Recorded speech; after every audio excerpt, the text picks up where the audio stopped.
Hello everyone. I would like to welcome you all on behalf of IIT Delhi Alumni Association.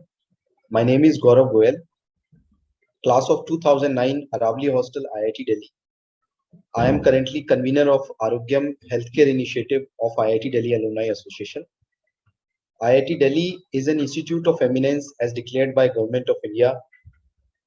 IIT Delhi Alumni Association represents 57,000 IIT Delhi alumni globally who have contributed significantly to various social and economic development for the nation.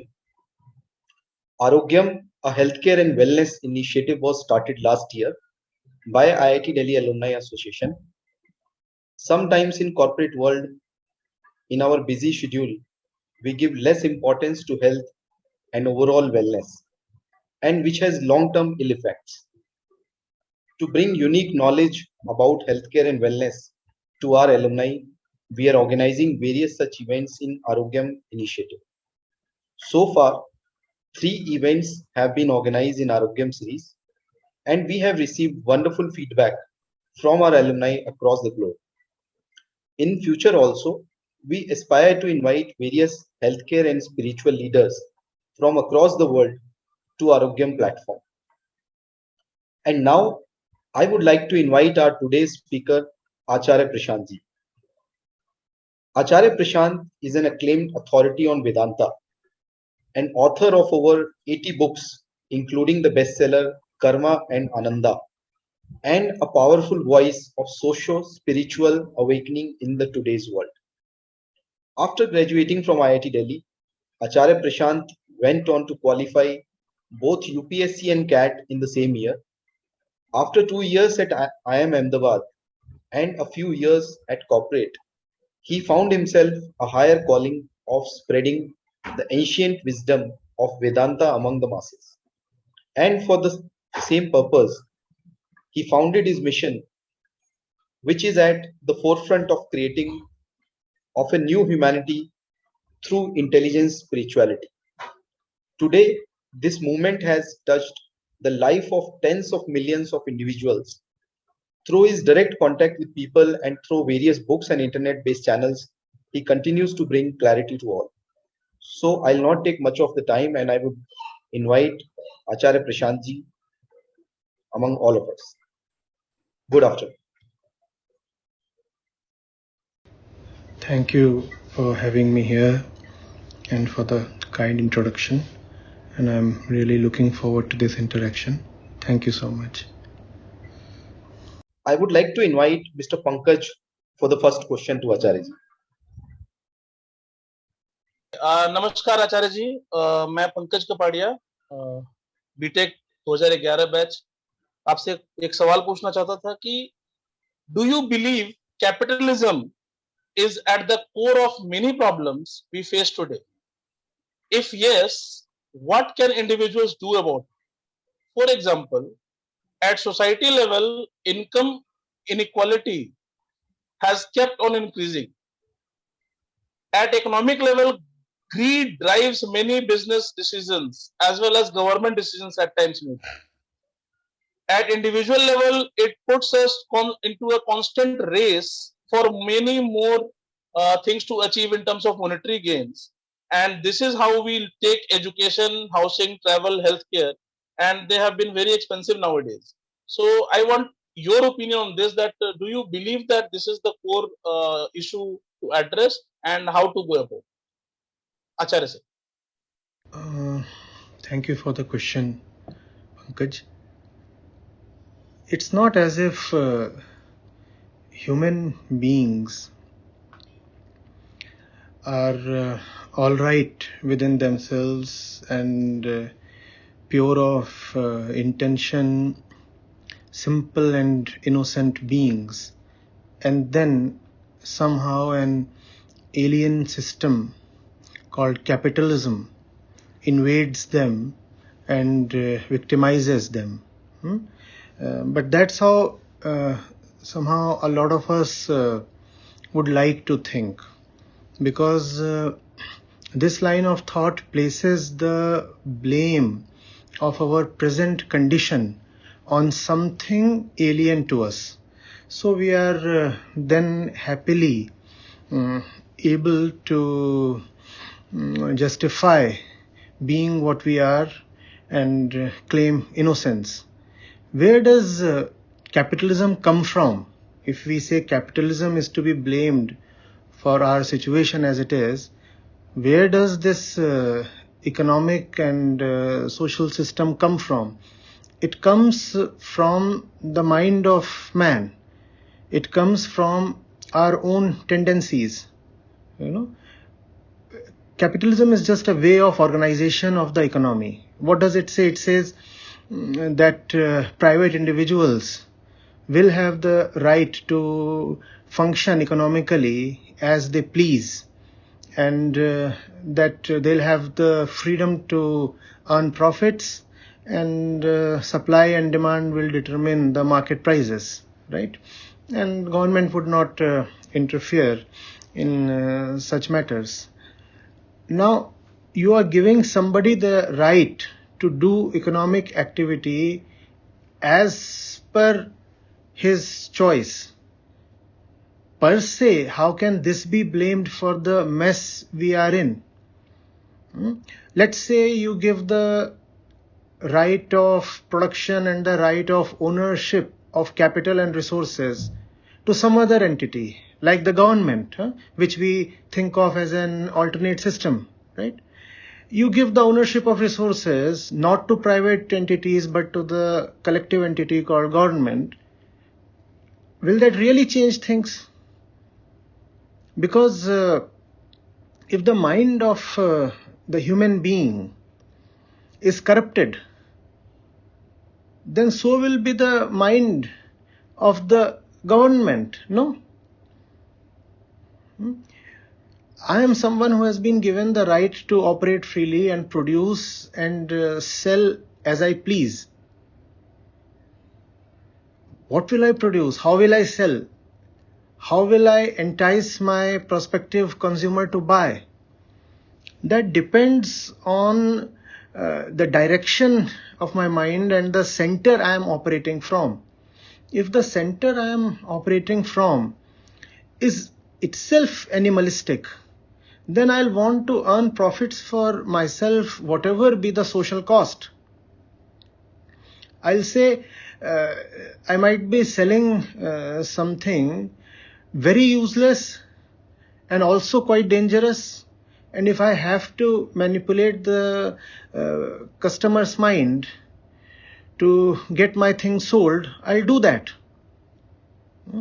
You let the government have control of goods and services, and the corrupt mind is found there as well. There the corrupt mind will manifest itself in some other form.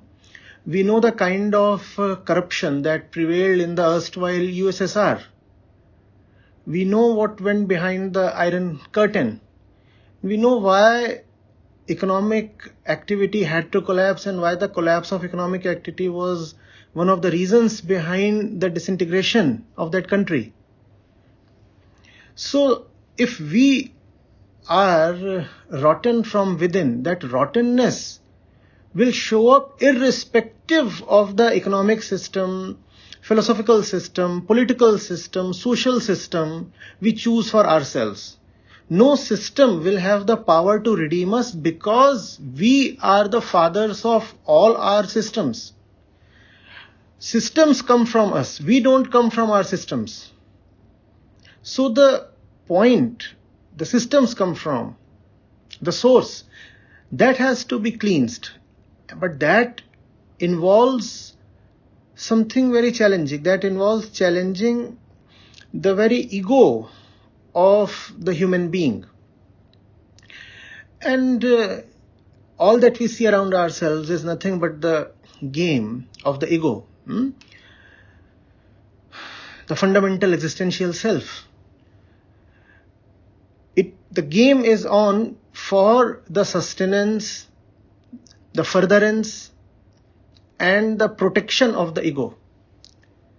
The ego will not want the game to shape up in a way that challenges the player itself, that challenges the existence of the player itself. The game exists for the pleasure of the player. The player is the ego.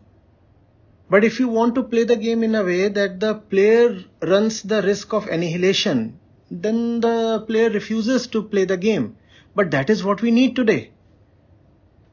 Otherwise, all that we are staring at is um, massive destruction of the kind we have never historically witnessed.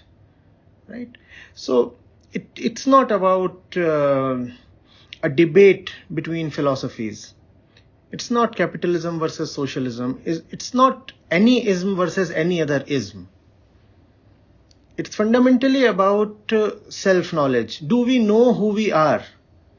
Once we realize who we are, our trust on the products of our thought will reduce. And then we will be a little cautious of seeking solutions in systems of thought.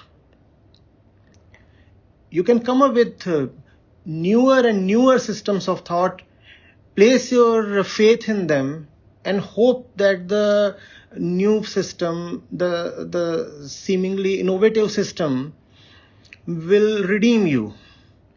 Unfortunately, it won't, because of the simple reason that we are reiterating. It is all coming from the same center.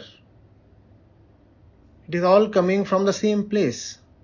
So a new system may offer a glimpse of redemption.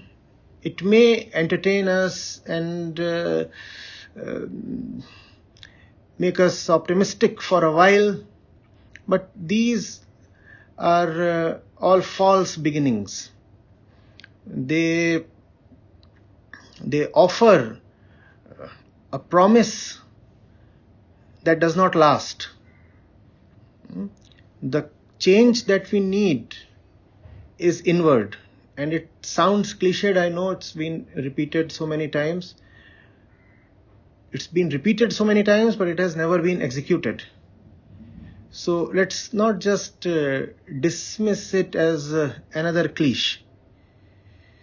We need an education system in which the child is very clearly, openly, rather ruthlessly helped to face her animalistic, prakritic nature. When we realize that our fundamental tendencies are all very gross, very primitive, and therefore we are not to place our deepest confidence on ourselves, then we'll develop a certain humility and try to look for solutions beyond what our animalistic tendencies and subsequent thoughts propose to us. Without that, I don't really see a solution. All that we think of as solutions are nothing but extensions of systems that are already prevalent in the jungle. It's just that we have the added power of intellect as a privileged species. So the same things that operate in the jungle get ornamented with intellect and operate in our cities and countries. That does not make them any fundamentally different from what we see out there in the jungle.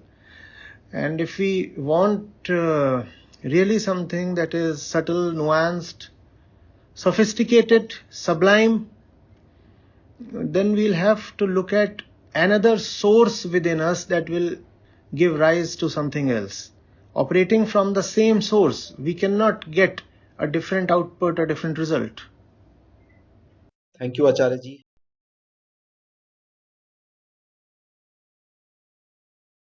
Namaskar, my name is Saurabh. I'm from Mumbai.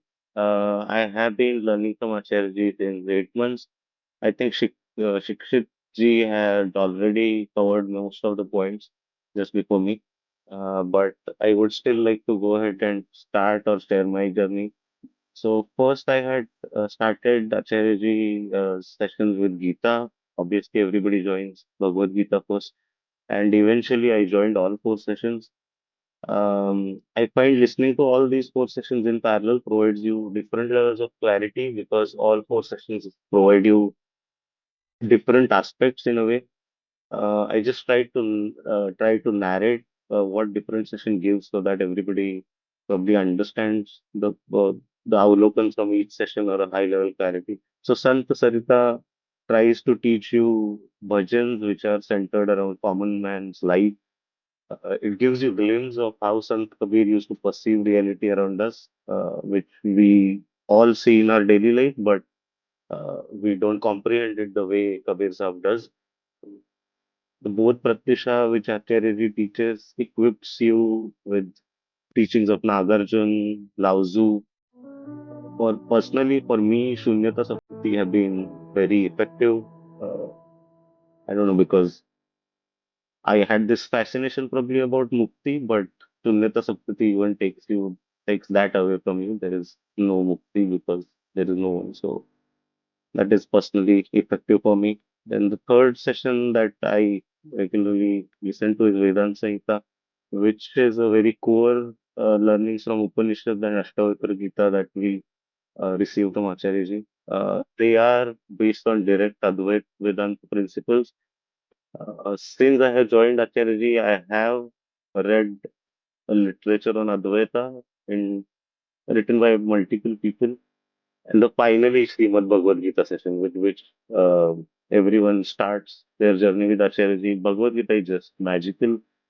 It takes you to places where you can never imagine to go. I don't know, it will break you, but I think that damage will lead you to some place else where you had never imagined to go. Bhagavad Gita is great.